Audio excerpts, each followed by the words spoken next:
નમસ્કાર, આપ જોઈ રહ્યા છો નેશન પ્લસ ન્યૂઝ. હું છું આપની સાથે હેતલ ભગત.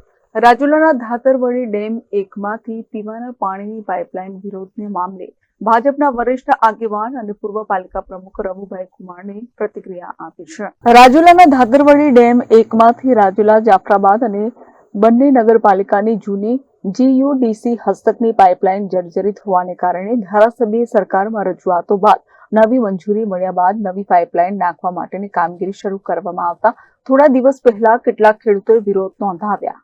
કામગીરી ઠપ હોવાથી રાજુલા, જાફરાબાદ અને બંને નગરપાલિકા વિસ્તારના લોકોએ તાકીદે માંગ કરવામાં આવી છે.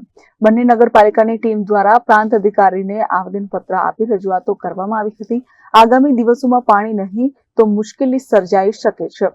તેના કારણે રાજુલા શહેર અને જાફરાબાદ શહેર બંને નગરપાલિકાની ટીમ શહેરમાં ચેમ્બર ઓફ કોમર્સના વેપારીઓ સહિત મોટી સંખ્યામાં લોકોએ તાકીદે પાઇપલાઇનની કામગીરી શરૂ કરવા માટે સરકારના મુખ્યમંત્રી સમક્ષ રજૂઆતો પહોંચાડવા માટે રેલી કાઢવામાં આવી હતી અને નારાજગી સાથે રોષ વ્યક્ત કર્યો હતો.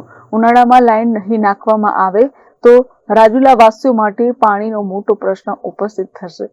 હાલ તો પાઇપલાઇન નાખવા માટે શહેરના અલગ અલગ લોકોએ આજે લેખિતમાં રજૂઆતો કરવામાં આવી છે. પાણી પહોંચે તો અલગ અલગ પાણીના સંપ ભરાશે.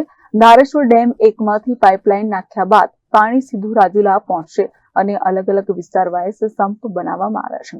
તે સંપ સુધી પાણી પહોંચે અને આવનારા સમયમાં પાણીની સમસ્યા ન સર્જાય, કાયમી પાણીના પ્રશ્નને નિરાકરણ આવે તે માટે નવી પાઇપલાઇન નાખવામાં આવશે. રાજુલામાં પાણીના પ્રશ્નનો ઉકેલ લાવવા માટે પ્રયાસો કરીશું તેમ રવુભાઈ કુમારે જણાવ્યું છે.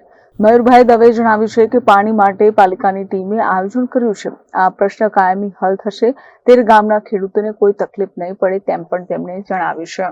રાજુલા શહેરમાં ધાતડીથી જે પાણીની પાઇપલાઇન નાખવાની જે બાબત જે છે એમાં અમારા એક મિત્રનો હમણાં વિડીયો જોયો. રાજુલા પાણી માટેની જે પાઇપલાઇન નાખવાની જે છે વાત, એમાં વાત એ છે કે 1977માં એટલે લગભગ 40 થી 45 વર્ષ પહેલા એક સિમેન્ટની લાઈન નાખવામાં આવી હતી. એ સિમેન્ટની લાઈન જર્જરિત થઈ ગઈ છે અને 40 થી 45 વર્ષ થયા છે. એને બદલે હવે નવી લાઈન નાખવામાં આવે છે અને જે નવી લાઈન નાખવામાં આવે છે એ 2055ને ધ્યાનમાં રાખીને નાખવામાં આવે.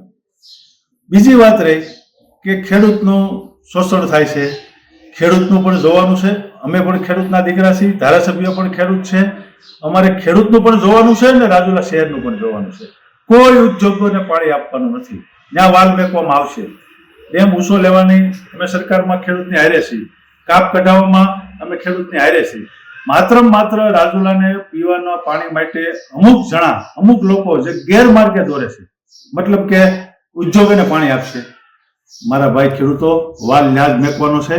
જ્યારે ઉદ્યોગોને પાણી આપો ત્યારે અમે તમારી હારે રહી અને વાલ ન બંધ કરાવી તો અમે પણ માણસ છીએ, બરાબર? એટલે તમે આ અમુક જણા જે ગેરમાર્ગે દોરે છે એ ગેરમાર્ગે દોરવાનું બંધ કરો. રાજુલાની 60 થી 70 હજારની વસ્તી છે, એને 5 દિવસ પાણી મળે છે. તો આ પાણી પાઇપલાઇન નખાય તો એને 2-3 દિવસ પાણી મળશે. એટલે તમે ખેડૂત સમિતિને મારી વિનંતી છે કે કોઈ પણ જાતના ગેરમાર્ગે ન દોરો. અને મેં આપની સાથે 2-3 વાર મિટિંગ કરી છે.